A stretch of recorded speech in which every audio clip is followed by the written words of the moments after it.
kosamba ye miso motema mpasi yaka obondisa motema oyo esi ezoki bampota yaka ozongisela ngai esengo ye natondi na mawa yaka oyanolanga mituna leki mayele nanga.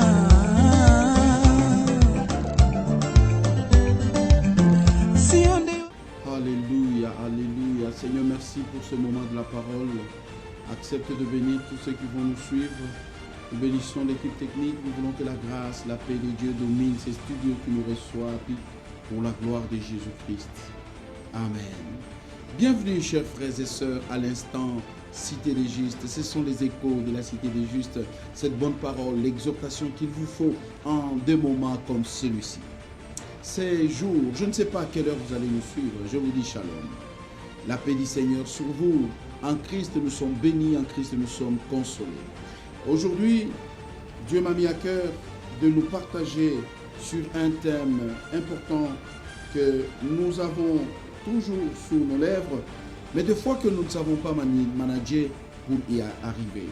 Je parle de l'appel d'Abraham, mais là, dans l'appel d'Abraham, il y a une promesse.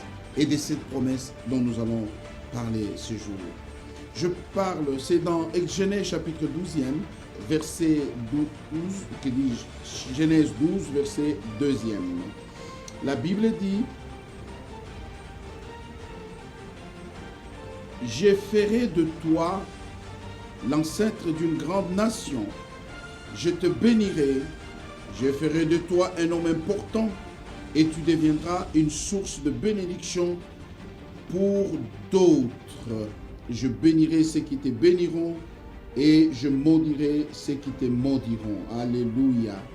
Gloire au Seigneur pour cette parole de promesse. Mais je voudrais vous lire dans la version Louis II. Là, c'est la version que nous connaissons tous. La Bible dit au verset 2e, « Je ferai de toi une grande nation, et je te bénirai, je rendrai ton nom grand, et tu seras une source de bénédiction pour plusieurs. Je bénirai ceux qui te béniront, et maudirai ceux qui te maudiront. » Ainsi dit la parole du Seigneur. Il y a plein de choses, mais dans cette minute de partage, je voudrais être court pour vous dire que le Seigneur a un plan pour chacun de nos frères et sœurs. Lorsqu'il appelle Abraham, il lui fait cette promesse. Il dit, « Abraham, je ferai de toi un homme important.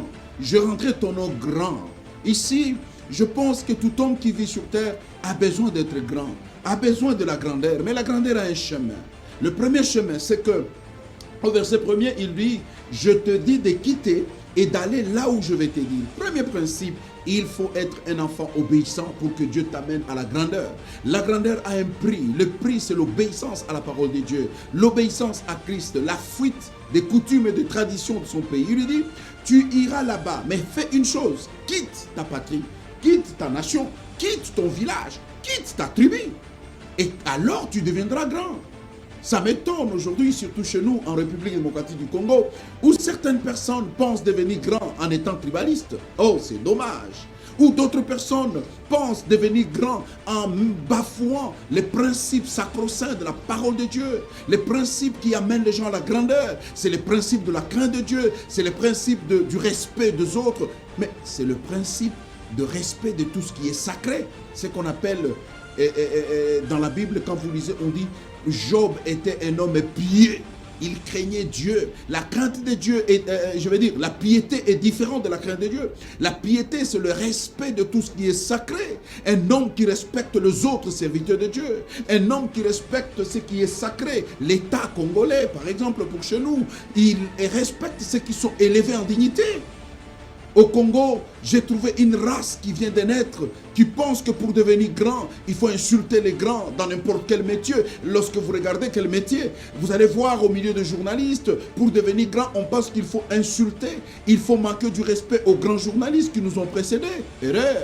Je pense qu'il est temps que l'on arrête. En politique, on pense qu'il faut jeter des pierres sur le doyen, les Mbiaka, les gens qui nous ont donné le goût de faire ce travail. Alors il faut, n'est-ce pas, manquer du respect à cela et la société va te regarder. Où allons-nous, chers Congolais?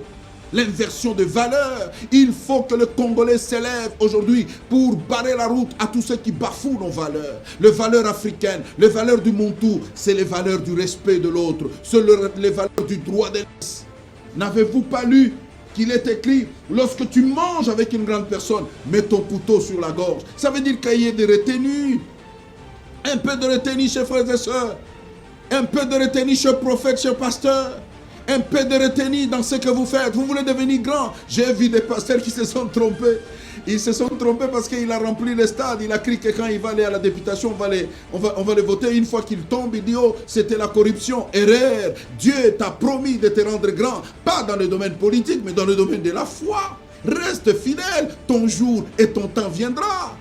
Le temps que nous traversons est dur. C'est le moment de crise. Ce n'est pas le moment d'insulter les autres. Ce n'est pas le moment de manquer du respect aux gens. C'est le moment de se respecter. La maladie qui court, cette maladie ne vous a-t-elle pas appris qu'il faut faire attention, il faut se préserver parce qu'on ne sait pas ce qui peut advenir après la minute qui suit. On ne connaît pas son jour. Oh Seigneur, apprends-nous à compter nos jours. Il y a des gens qui parlent comme s'ils étaient, et même Dieu le Père, Dieu le Fils et Dieu le Saint-Esprit. Tu n'es qu'un homme. Tu n'es qu'un homme, mon ami. Retiens-toi. Reste humain. Ne monte pas sur le firmament. Reste humain. Tu es né dans une famille. Tu as de la famille. Que voulez-vous léguer à nos enfants? Vous voulez laisser à nos enfants une société sans valeur? Vous voulez laisser à nos enfants une société des arrogants? Soyons humbles. Soyons humbles. On ne devient pas grand en exhibant des millions de dollars qu'on a sur des photos Facebook. On ne devient pas grand en insultant des gens. On ne devient pas grand en donnant le nom de ses habits à la télé, à la radio. On ne devient pas grand, n'est-ce pas, en utilisant le petite voix. Tu veux devenir grand, fais comme Abraham. Quitte le lieu de ta dépravation. Quitte, n'est-ce pas, les habitudes qui t'amenaient à l'enfer. Reconnais le Seigneur. Crois en Jésus-Christ. Tu vivras et tu seras grand. Il dit, celui qui est grand, c'est qui? C'est celui qui devient une source de bénédiction pour d'autres. Toi, tu es grand en quoi? Parce que tu as les voitures pleines dans ta parcelle. Mais qui bénéficie de ça? Qui est derrière toi qui peut dire, aujourd'hui, si je suis marié, c'est elle? La Bible dit, Abraham, toi, derrière toi, d'autres seront bénis. Tu es politicien, mais pour qui? Qui sont bénis derrière toi? Tu fais tuer les gens. Tu veux devenir grand en créant l'insurrection. Tu veux devenir grand en créant des divisions. Tu veux devenir grand en créant le tribalisme. Arrête. La grandeur, c'est d'être une bénédiction pour d'autres. La grandeur, c'est d'être une protection pour d'autres. Que toutes les grandes personnes, au-delà de 60, 70 ans aujourd'hui, vous continuez dans des discours de division. Arrêtons ces choses-là. Chers amis, frères et sœurs congolais, Église, réveillons-nous. Disons un seul langage, le langage de l'unité, le langage de la paix, le langage du respect de l'autre. En fait, nous sommes diversifiés dans l'unité. Chacun a un talent, chacun a un don, mais nous sommes un en Jésus-Christ. Je voudrais nous inviter, c'est long, c'est comme un enseignement que nous ferons prochainement dans des moments bien délibérés, mais ici à la télé, les temps c'est les temps. Je voudrais m'arrêter en te disant que la grandeur, primo, c'est de quitter les mauvais endroits. Quitter les mauvais lieux où tu étais, le lieu de fétiche, le lieu de mensonge, le lieu de l'escroquerie, le lieu des insultes. Surtout, je vois à la télé, à la radio, sur les réseaux sociaux, c'est des mensonges. Vous mentez sur les parents d'autrui, vous mentez sur les maris d'autrui. Le Seigneur revient bientôt. Chacun de nous passera au peine fin du scanner de Dieu. Où passeras-tu ton éternité? Deuxième chose, après avoir quitté, commence à te poser la question, suis-je la bénédiction pour d'autres? Il dit, tu seras une source de bénédiction.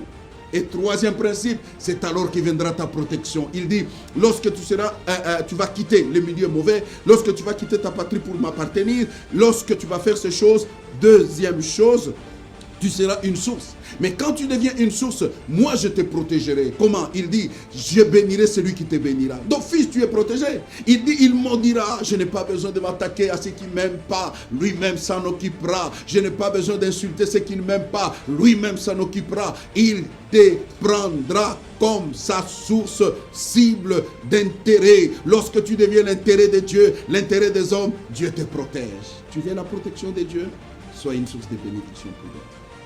Que Dieu te bénisse. Trois choses. Quitter, devenir l'intérêt de Dieu et aussi devenir source. Kolia yo mon côté. Kaba kapé. Pense aux autres. Que Dieu nous bénisse. Que Dieu bénisse mon pays, la République démocratique du Congo, et que Dieu bénisse ceux qui nous suivent. Les justes, soyez grands, mais la grandeur, c'est Dieu qui la donne. Que Dieu vous bénisse. Bye.